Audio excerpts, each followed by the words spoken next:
Tata and Assalamu alaikum. I'm Najira Khanam and I'm part of the Belong Aotearoa team. I'm going to be your facilitator today. So firstly, thank you for joining us for this korero and panel discussion on values in the time of COVID-19. And it's jointly hosted by our friends, the Pearl of the Islands Foundation and Belong Aotearoa. So our guest speakers, they are Niki Harre and Mehmet Ozalp, and they'll join our panel discussion and speak to this topic from their perspectives, sharing their insights and knowledge on values. And I will introduce them shortly. So Belong Aotearoa and the Pearl of Islands Foundation, we have come together on a number of hui this year, as we have a strong sense of belief in working together to advocate for both our missions and visions. I guess it's ultimately to create a sense of belonging for all. The Pearl of the Islands Foundation aims to foster understanding and acceptance between people of diverse communities through meaningful engagement and intercultural events. Thank you to Yasir from the Pearl of the Islands Foundation for bringing us together today for this important mahi. And he is behind the scenes with us today. So Belong Aotearoa, we're a innovation and social change hub, and we work together with others to address some of the systemic barriers to positive settlement for people from migrant and former refugee backgrounds. And back to our audience. So just some housekeeping points for you. Please find a chat box under the video on YouTube. So if you do have any burning questions while our panelists are speaking, please do ask them in the chat box. And this hui will be recorded today. So the same link will remain on YouTube if you wanted to revisit and share. So since COVID-19 was declared a global pandemic, New Zealanders have acknowledged health, kindness, and time for reflection to be of greater importance. To what extent have attitudes, beliefs and behaviours changed as we navigate our way through these difficult times? And now to our panelists. So Niki Harre, she's a professor in the School of Psychology at the University of Auckland. Her research focuses on sustainable communities in schools, values and political activism. She's also the coordinator of a new 3-course sustainability module at the university. In 2007, Niki edited with Quentin Atkinson the book Carbon Neutral by 2020, How New Zealanders Can Tackle Climate Change. Her 2 latest books are The Infinite Game, How to Live Well Together, and Psychology for a Better World, Working with People to Save the Planet. Thank you for joining us today, Niki. Great to be here, Najira. Thank you. And now over to our second panelist, so that's Mehmet Ozalp. He's one of the most prominent Muslim community leaders in Australia. He's a scholar, a public intellectual, a community leader and author serving the community since 1992. Mehmet is an associate professor of Islamic studies and the director of the Centre for Islamic Studies and Civilization, which he founded at Charles Sturt University. He's the founder and executive director of the Islamic Sciences and Research Academy of Australia. Under his leadership, the Centre and Academy pioneered Islamic Studies courses at the undergraduate and postgraduate level since 2011. He was awarded the Australian Blue Star Award in Education 2011 and the Charles Sturt University Professional Excellence Award in 2012, Australian Muslim Role Model of the Year 2012, and Australian Muslim Lifetime Achievement Award 2018. Thank you for joining us today, Mehmet. Thank you. Thanks for having me. I look forward to the discussion. It's a pleasure to have you both here today. So to kickstart the conversation, I am going to go over to Niki, who's in Auckland, I believe. So from your evolutionary perspective, what are values? I think it's useful to divide values into 2 general categories. There are intrinsic values, which are our deep core primary values, if you like. And I think we've developed these values through being embodied creatures of planet Earth. We've learnt the things that help us live as individuals and as collectives, and they comprise these core intrinsic values. So what are they? So the 4 really key things are human relationships. So we have a huge number of values that are around compassion, belonging, community, and so on. A second set is human expression. So all the values that concerned encouraging people to be themselves, learning, growth, innovation, art, those kinds of values. Then there's a set around the natural world. So as human beings, we understand at an intuitive basic level that we are part of the natural world, that we rely on it. We eat, breathe the natural world. It constitutes who we are. And the fourth set is something around spirituality, recognition of the whole, and so on. Now, these intrinsic or deep values can be contrasted with extrinsic values, which are more to do with the way in which society structures our lives. So in societies, in global societies today, money, for example, is of extrinsic value. It's not core to who we are as human beings. We invented money, but we use it to construct our lives together. So these extrinsic values, you know, things like money and status and categories and driver's licenses and television and iPhones and all the rest of it, can be useful, but they can also be really distracting if we forget these core intrinsic values. So when I talk about something like values-based practice, I'm talking about practicing those intrinsic values. Thanks very much, Niki. So it's the intrinsic values versus the extrinsic values. And I love that you've pointed out, you know, it's the human relationships, the human expression, the natural world and the spirituality that we should be focusing our core values on. Now over to Mehmet. So from your perspective, from a religious perspective, I guess, what are your values, or what are values for you? Firstly, I can only speak for Islamic tradition, but sure. I think what I'm going to say may be general as well, acceptable in other traditions too. I'm also going to split the values into two. The first set of values are the ones that are independent of human beings, that they are set by the Creator, the way the conditions of life and this universe is set. These values come as part of being human. And even you can take it to the level that the fact that we can distinguish between good and evil or some values is a proof of God's existence, because nothing in the evolutionary theory necessitates that humans should have values. And so these so in a way they are like principles. I would define these values as, or the ones that are independent of human beings, as timeless, universal, and sometimes even self-evident. Niki mentioned compassion, justice, doing good for others. All of these important principles, if taken as values, are independent of us, and that we don't have to prove it to argue. Everyone accepts it naturally. Islam also emphasizes, 5 basic freedoms as a part of the value set, and that these are, protection of life, property, or sanctity of life, sanctity of property, freedom to have family, belief, and also mind or speech. The other set of values are more subjective, and they change from individual to individual. You could have a bunch of thieves who have the value of sharing their loot equally. That's a value as well, but obviously they're doing something intrinsically wrong as well by stealing. So everybody has values, and some are subjective, but we do have principles and values that are independent of human beings. They are there irrespective of cultures, time, and place.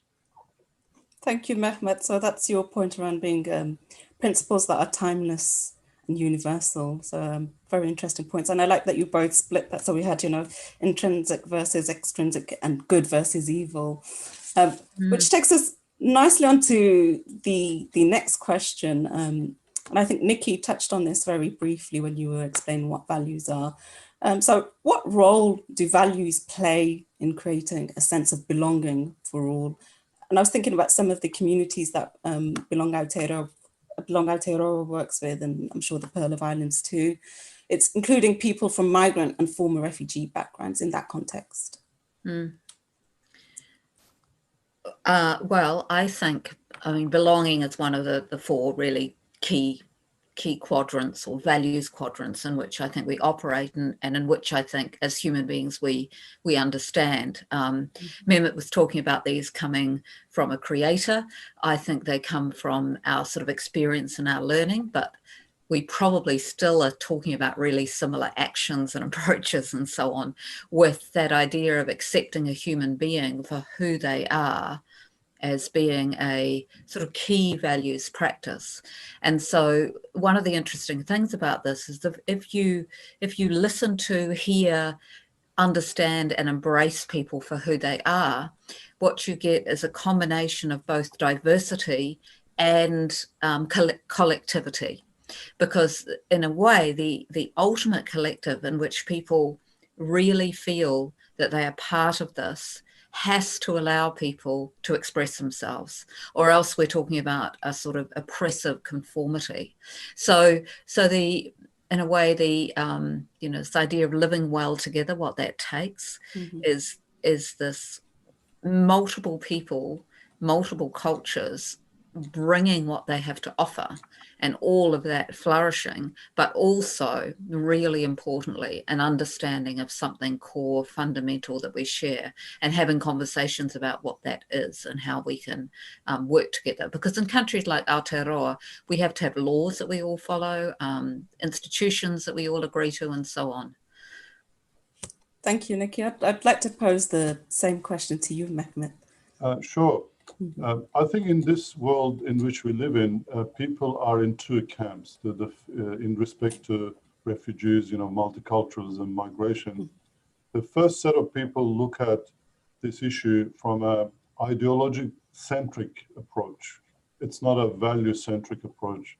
And with ideology, the racism comes in, the national interest or isolationist approaches come in, and we don't want anyone from outside, this kind of attitudes, which kind of prevents to see what Niki was talking about, the richness and the potential of what people bring into each society. Where the second camp of people seem to have a value-centric approach, where human values, universal values, and also human being is at the center of that. When you put human being in the center, and then we can have a more positive approach.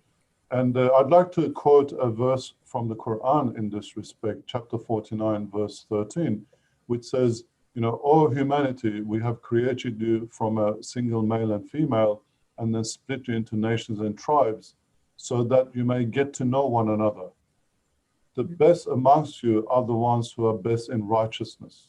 So basically, this verse sort of recognizes that people come from different races and tribes, but they are, when you approach it from a value-centric, where righteousness or doing good, contributing to humanity comes first, and then we can see it as richness. Whereas if it gets stuck on racism or racial aspects and self-interest, and then the opposite happens. So I think that's where values come into this equation. Thank you, Mehmet. I think your point around placing human beings at the center it's what we try to practice in all the work that we do in terms of creating a sense of belonging. We talk about inclusion, connection, and well-being, and I think they are intrinsically linked. So thank you for shedding light on that for us. I do want to go back to you, Niki, and this question is posed in the context of New Zealand, and would love to hear your insights. So according to a survey by the Wilberforce Foundation over the lockdown, New Zealanders have spent more time reflecting, spending time with family, focusing on relationships, and recognizing the importance of health. Why do you think this is the case? I mean, I think the simplest answer in a way is time. One of the reasons that we often get distracted from these core intrinsic primary values is because we are just so busy, caught up in going from one activity to another without having time to reflect on where that's taking us, if we really want to do it, if it is creating what we hope it will create in the world, and so on. So I think particularly the first lockdown, if your job was secure, that gave you a possibility to slow down a bit, to really focus on simple things. For many of us, I have 2 adult children who are living at home. I knew who was going to be there for dinner every night. Yay, that was unusual. And so that knowing of what my basic daily routine would be like, it simplified my life enormously. And I think this is true for a lot of people, not having to commute, being able to go out for walks, no traffic on the roads. So all of these things allowed people to have that sort of calmness, to get the perspective, which so often we're not able to get. People who were insecure during that time, their jobs were threatened, and things felt unsafe for lots of different reasons. In New Zealand and Aotearoa here, I don't think we felt very unsafe in terms of the virus, but of course in other countries, that's not the case.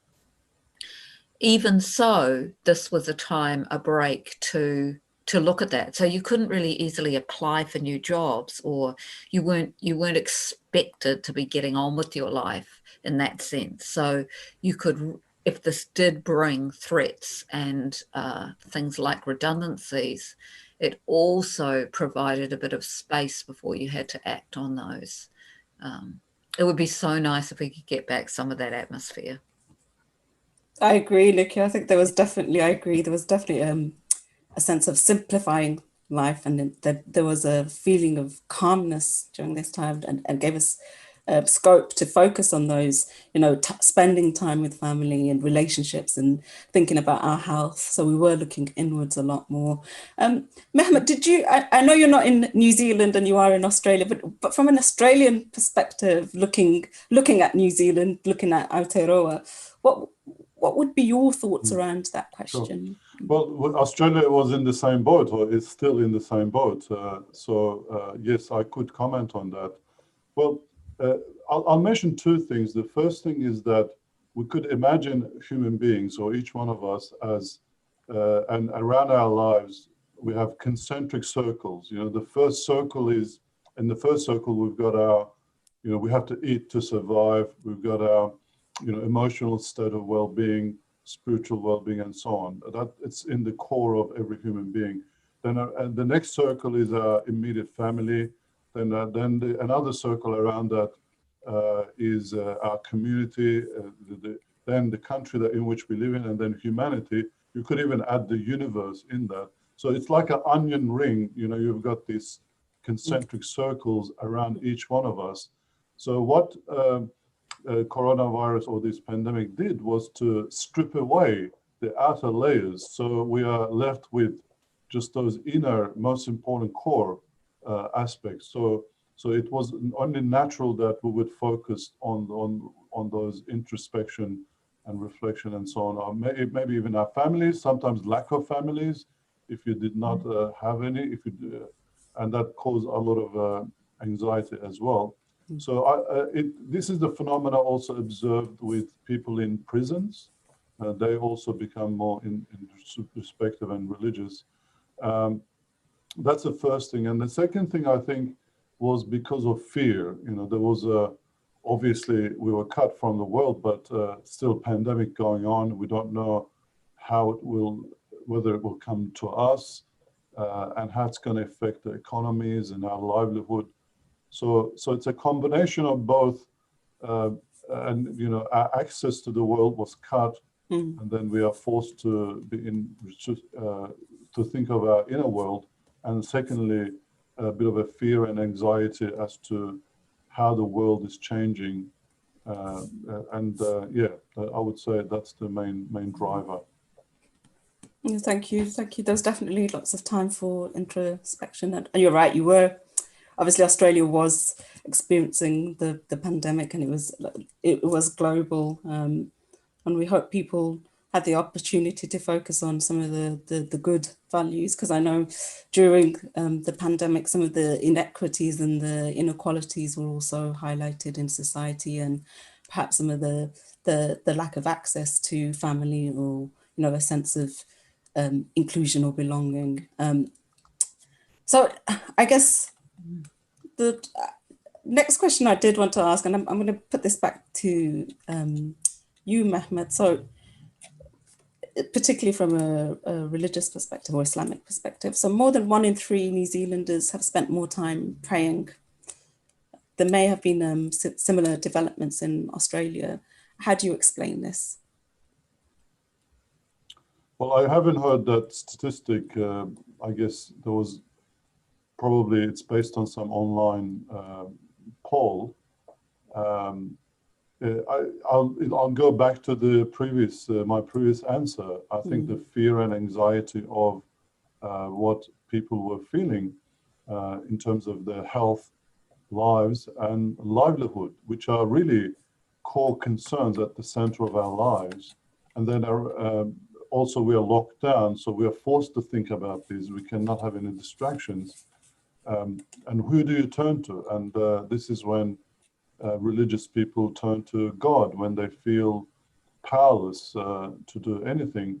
Although, I should stress that God is not just God should not be just remembered, when we are powerless and we just need something.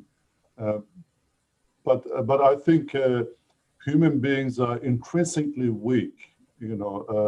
Our imagination, our desires extend perhaps a link to everything in the natural world and the universe, but our ability to meet those wants and desires is only a hand's reach. We can only, so there's a huge gap between what we want and what we can imagine and what we can actually do. The pandemic has really increased that gap. So more people realize that gap exists, but also the gap become widened with the pandemic. So I feel that is the driver of the need for human beings to pray and talk to God or talk to the Creator, and ask for some relief. Niki, did you have anything to add to Mehmet's comments? Yeah, I mean, it's interesting again from a non-religious perspective to imagine exactly what the function of praying is. Obviously, it is, again, you have to be calm, you have to have time. There's sort of characteristics about that, around that as well.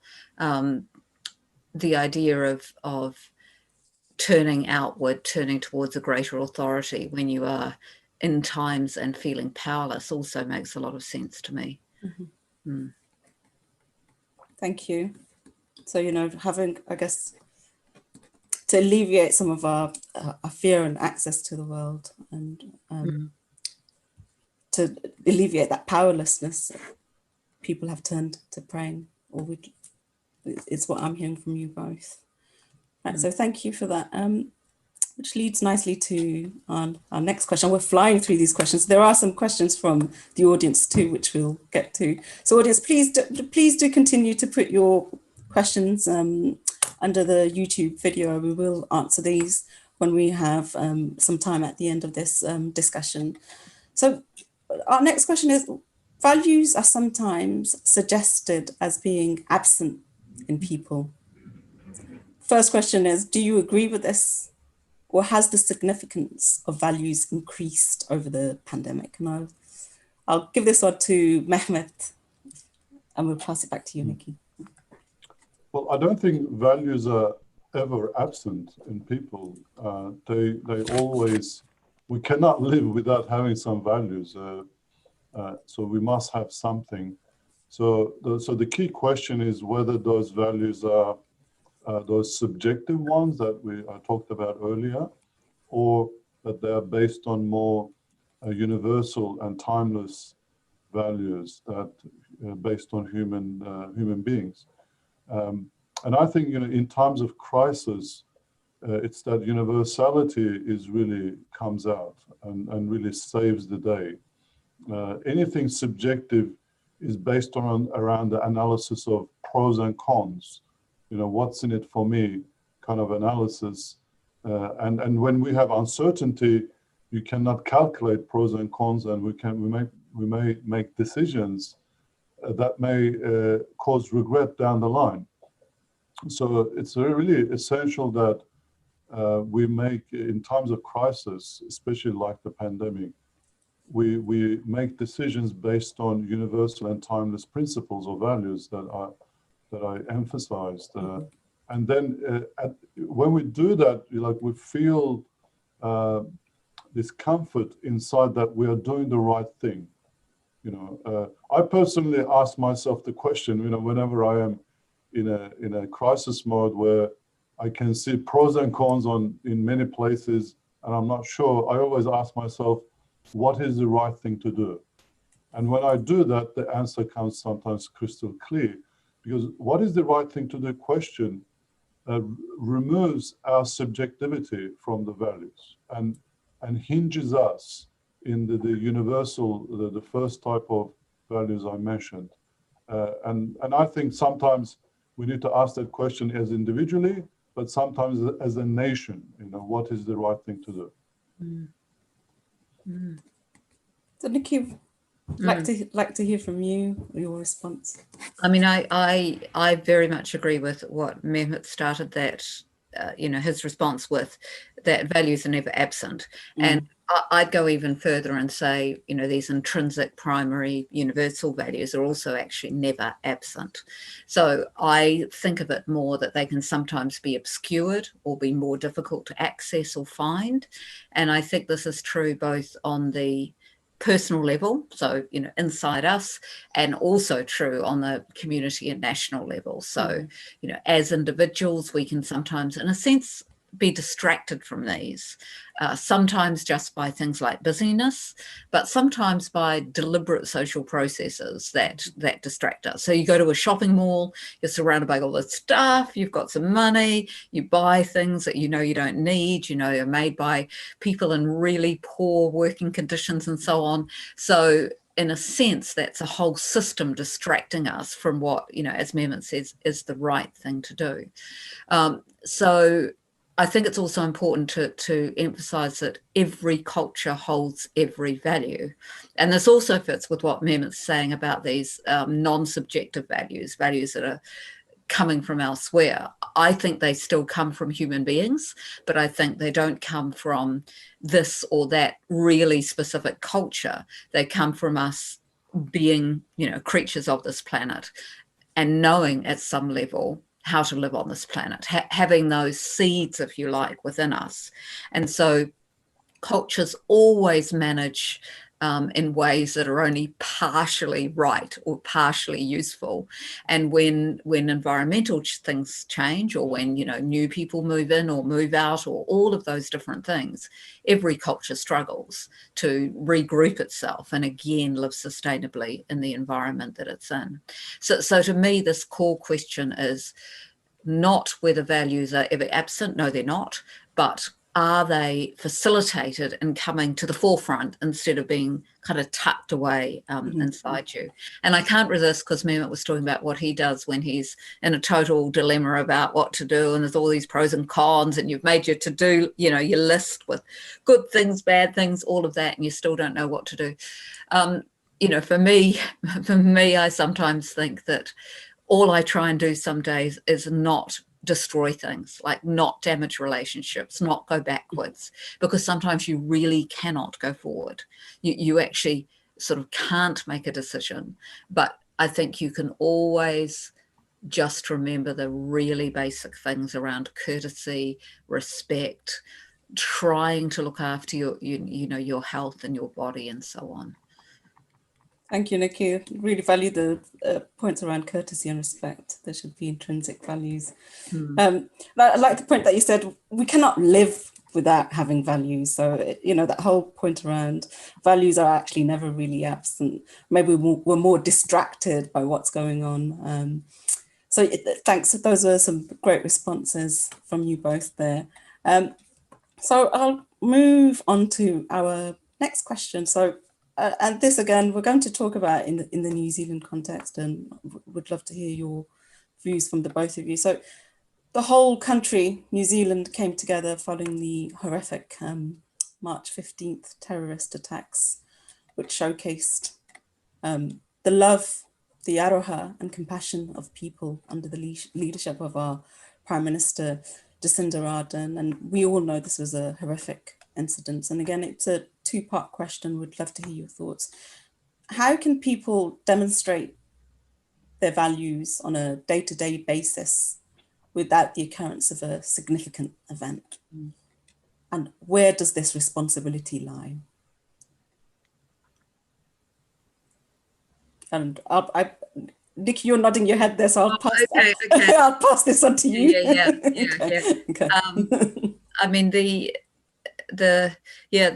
shock of those terrible attacks, and I think as a non-Muslim New Zealander, the incredibly gracious response of Muslim people to the offerings from non-Muslim people. It just, even now I get goosebumps thinking about that there was this tragedy, and that Aotearoa, I think, was guided by the Muslim community into how to respond with such sort of forgiveness, with such warmth, with such openness. It was an extraordinary thing to be part of, this terrible tragedy that within it had this sort of beauty in some elements of the response, without meaning to in any way say that overwhelmed the bad parts. So I think when it's one of the things that's talked about sometimes in sustainability is this idea of circuit breakers, that in order to shift from some habit that we've got that isn't very good for the planet, driving cars everywhere or whatever it is, often we can't do it easily gradually. We need something to happen that is a circuit breaker that then gets us out of our cars. The price of oil goes up too high. We have a level 4 lockdown and we aren't able to use our cars and so on. So I think these horrific events can act as circuit breakers. They can just throw us back on ourselves and make us rethink what we do. Can we incorporate that into our everyday lives? Yes, I think for many of us, when we have these experiences, so that the March attacks last year were a collective experience, but we have these individual experiences as well. They are this opportunity, if you can try and hold on to what it was you learnt at that time, if you can try and hold on to that, then you can take it forward and into the rest of your life. And to me, there is always a way to just be a little bit more values-based. So it's not like you have to be 1,000 times better, but just a tiny little bit better. If you were the kind of person that didn't used to stand up for somebody that looked older and more frail than you on the bus, just do that. If you didn't used to smile at your neighbour, just do that. Just those tiny little things. And when I'm in meetings here at the university, and things are being proposed and all of that, and I try and just keep reflecting on those 4 things: belonging, expression, the natural world, spirituality, transcendence. Is this decision going to forward those? And I don't tell everyone that's what I'm doing, because that's, they might look at me strangely, but although they wouldn't, because they're normal human values. But I just think, can I push it just that little bit towards those? Thank you so much for your response there, Niki.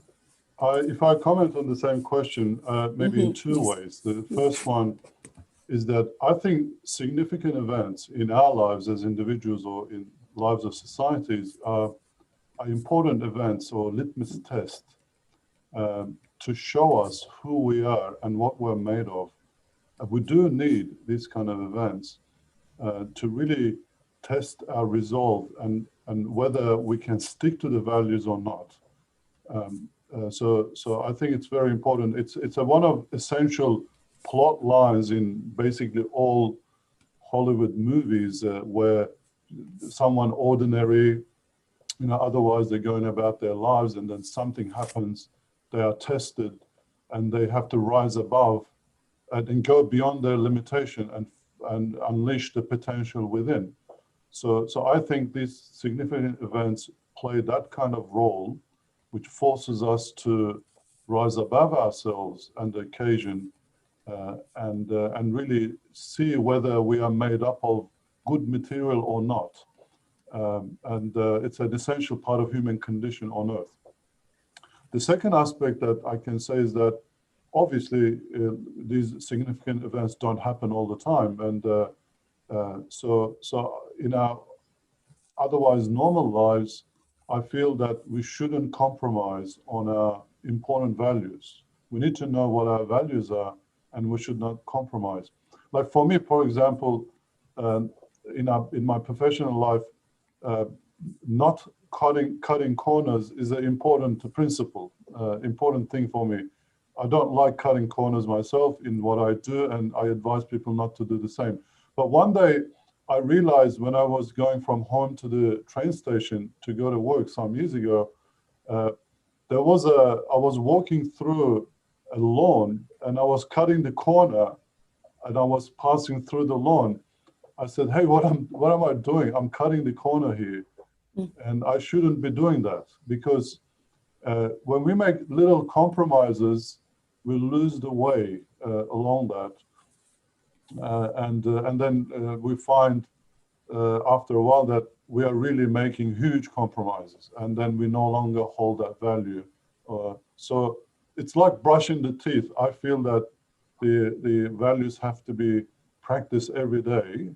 The important ones, like we're not perfect, but the real important ones that are down to our heart, we should never compromise.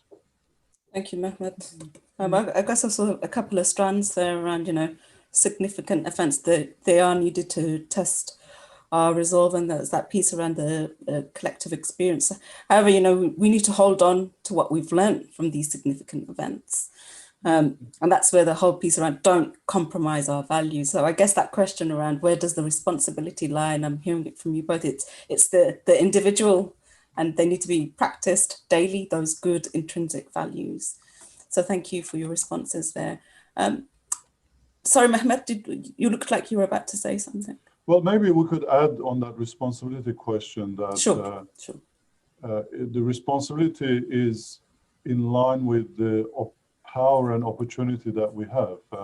So obviously, the way Jacinda Ardern, New Zealand Prime Minister, behaved was extremely important, and she held a responsibility in that, which would shape the character of the response of the entire nation, or maybe give courage to others who had positive responses and discourage others who may have thought negative responses. And same thing just trickles down through the line, that we all hold certain responsibility, but it's in proportion to the power and opportunity that we have. Okay, I think this really leads nicely, and you've touched on this now, Mehmet. The next question is again to you both. On a national level, how can decision makers and leaders encourage those practice of those values that we've just spoken about, positively reinforce those values? I just want to pick up something quickly that Mehmet said before, because I think it's such an interesting idea, and then I can talk about this too.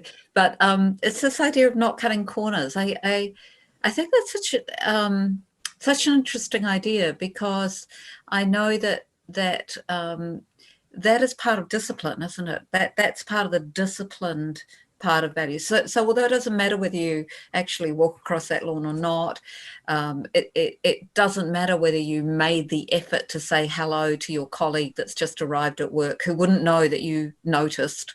You could pretend not to notice, or you could deliberately say hello. Do you know what I mean? But by sort of cutting those corners, by letting ourselves get away with it, and not doing that, I can see how we lose the discipline of values. And I've never really thought about it like that. I think that's such an interesting perspective. And I also want to, reinforce what Mehmet was saying about the role modeling that, so in us, so if you think of human beings as having all these values either in them or beside them, or however you want to describe it, they're right there. When somebody like Jacinda Ardern acts with warmth and with openness, it triggers in us the warmth and openness in us. So we have to have those things for us to be able to sort of copy and model them. What I think is the really tricky question is I think individual politicians like her can be models for these values. But the really tricky question is how institutions model them, because ultimately it's the laws, it's the social practices, it's the policies that drive so many of these things. And when we're talking about, recent migrants, refugees and so on, there's a whole lot of social structures that are beyond individual behavior, if you know what I mean. So how do you get an institution to be constantly reflecting on these values in the policies that are set? That is hard. And I think that, but like that idea of discipline, not cutting corners, one of the things I think you can do, and I try and do this in meetings that I'm running, is to, do a bit of a check around the room. Does this meet this value? Does this meet that value? So always thinking about the natural world, minimal use of resources, no waste, tending with catering to provide vegan food, all of those kinds of things are part of the values that I work with in these sustainability groups, but also human inclusion, expression, and so on. Thank you, Niki. So no cutting corners. Well, it looks like we're hearing that loud and clear. Tough on ourselves. Yeah, if I may respond to the question, I guess, Sure. which is a natural follow-up from Niki. I concur with Niki in that I don't think the decision makers or politicians should encourage anybody in terms of just language. They should walk the talk. They need to, but they should do that in two ways. The first is that practice what they preach. They need to show it in their own behaviors.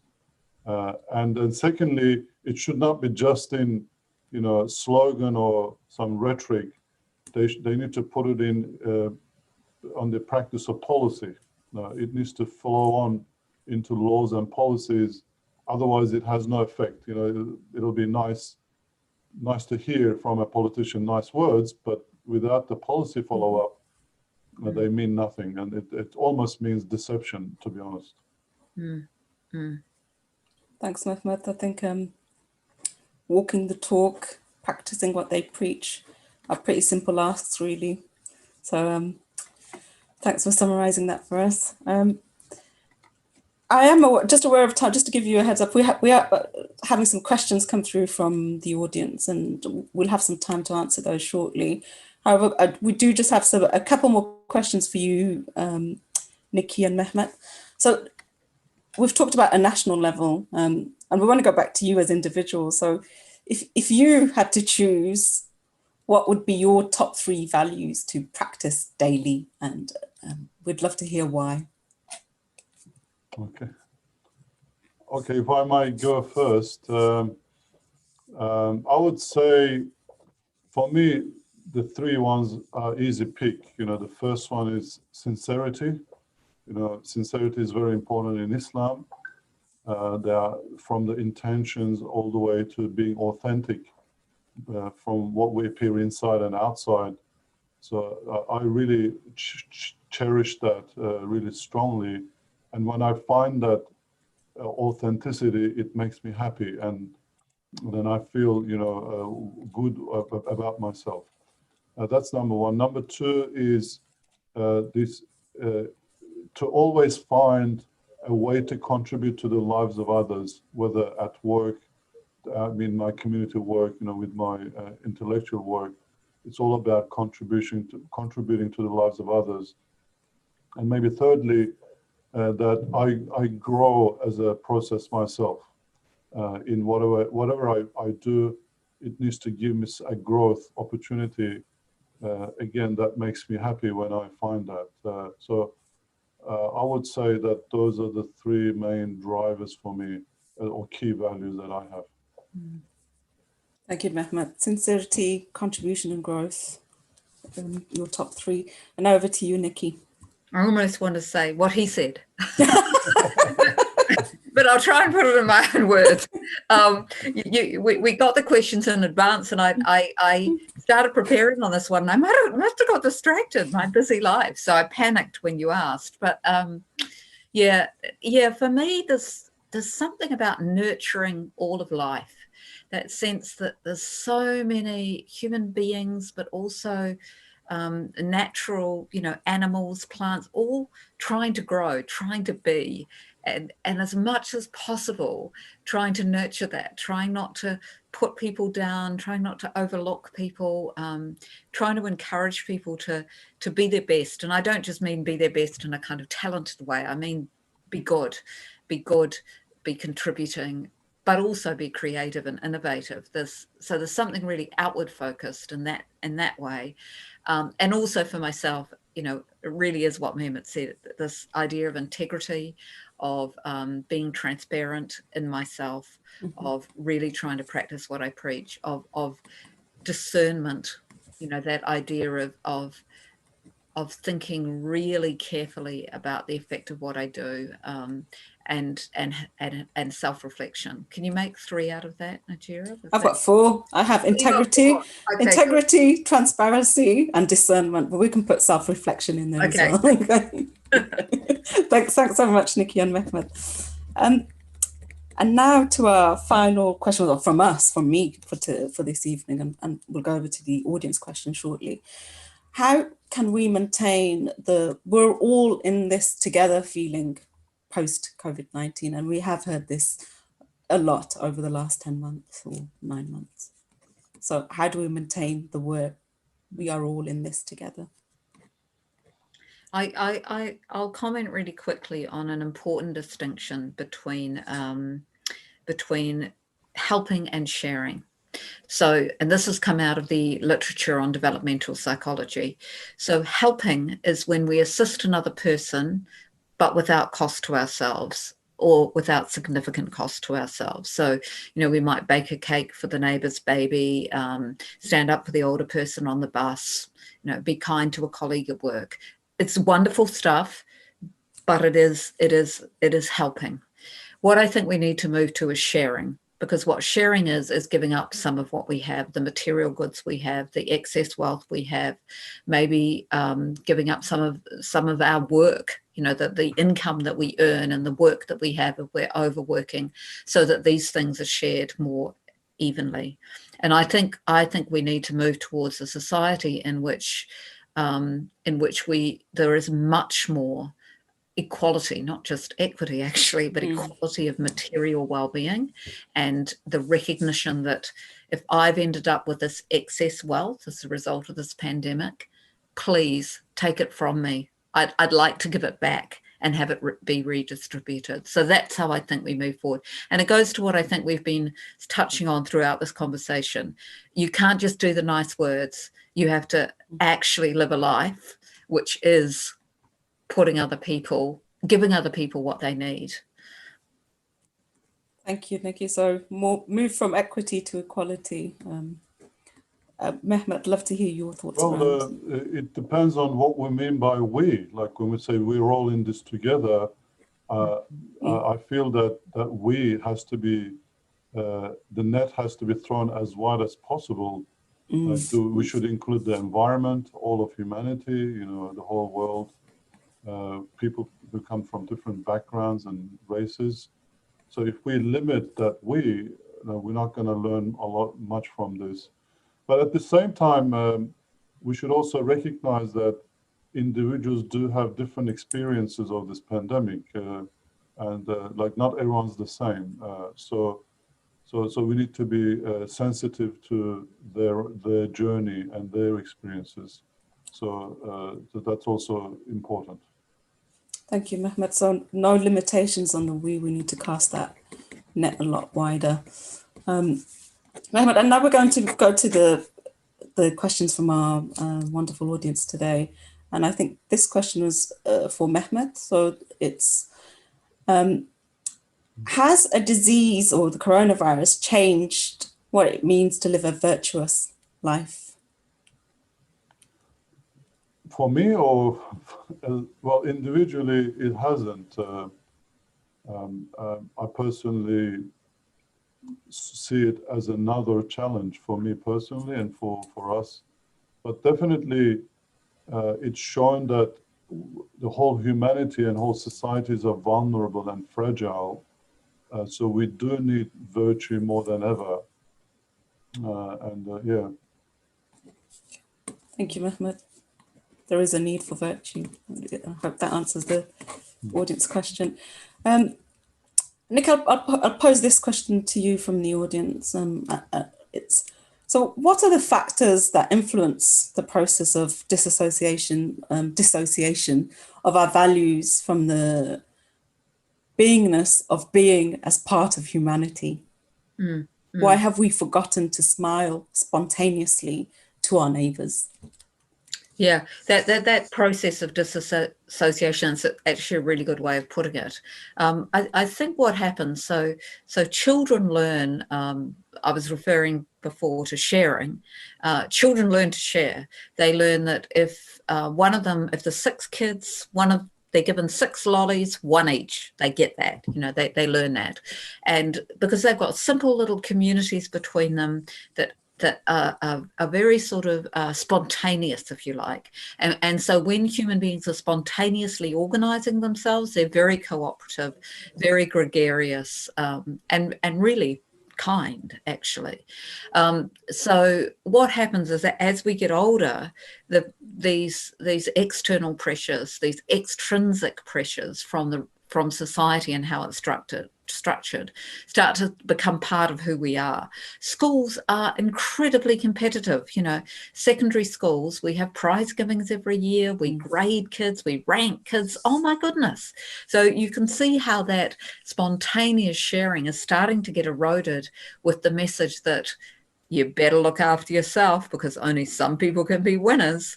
And so little bit by little bit, we learn that the rules of the game aren't those ones that we're playing spontaneously with other people, but they are these ways in which we've got to get ahead and compromise our compassion towards other people and often compromise our integrity and our own self-expression. So I think that's what happens. We get more and more hooked in to these various things, owning the house, having the mortgage, getting the job, blah, blah, blah, blah, blah, blah. And you actually have to show that discipline and that practice. And I'm sure being part of religious communities really helps with this. As a secular person, I actually really miss that. I sort of crave that idea. Yeah, I think that's enough from me. Thank you very much, Niki. We do have another question from the audience, and this is to the both of you. So you've both mentioned that all humans have values to some extent. How can we ensure that we are always engaged with these intrinsic values? What can we do to get back to our core? Well, if I may comment, I feel dialogue and education, like what the foundation does, is really important. We can only pass on these values through education. And then education is sometimes not enough in that it needs to be reinforced with positive human experiences. So that's where dialogue and interaction, social interaction comes about. Like I was involved with the intercultural dialogue after 9/11 a lot in Sydney, in Australia.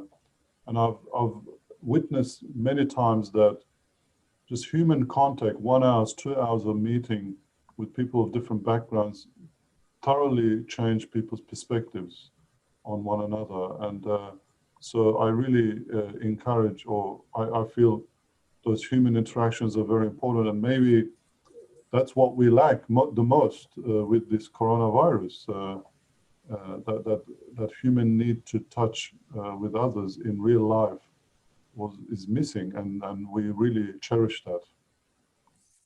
Thank you, Mehmet. Yeah, I think as Mehmet's talking about there, we need to do this in community, because as individuals, we get really disoriented if we're not surrounded by people that are also striving for what we are striving for. So I belong, for example, at the university to a sustainability network which has human and ecological flourishing as its core mission, and we're trying to constantly live and practice these values. I'm part of a transition town here in Point Chevalier that also has that values basis. So without those, I disintegrate as a human being. On the other hand, as well as being part of those groups that are in a sense keeping you honest, there is that, you know, self-discipline, self-reflection, reading. I find there are many really inspiring books. I spend weekend mornings for an hour or two first thing reading something that is nourishing, inspiring and challenging on that values basis. It is a practice, though. It is a practice. You might be just naturally kind, and that's really cool, but you might not have all of those other things lined up in your life. So there's things we have to work at that don't necessarily come naturally to each of us individually. Thank you so much, Niki and Mehmet. And on that note, I was just thinking that we've come to a really nice wrap up of this insightful conversation on values in the time of COVID-19. And I just want to put some words back to the audience shared by both Mehmet and Niki. First around, these are words, so sincerity, contribution, growth from Mehmet, thank you. From Niki, integrity, transparency and discernment and self-reflection. Some words for our audience to take away then. Just that point around, we cannot live without values. Values are never absent. However, as Niki just said then, we do need to practice these values daily. So thank you to our wonderful guest speakers, to Niki Harre and Mehmet Ozalp, for joining us today from Auckland and from Sydney, much appreciated. On behalf of Belong Aotearoa and the Pearl of the Islands Foundation, thank you very much. Take care and please practice your core values daily. Thank you. Thank you for having me. Thank you, Niki, as well.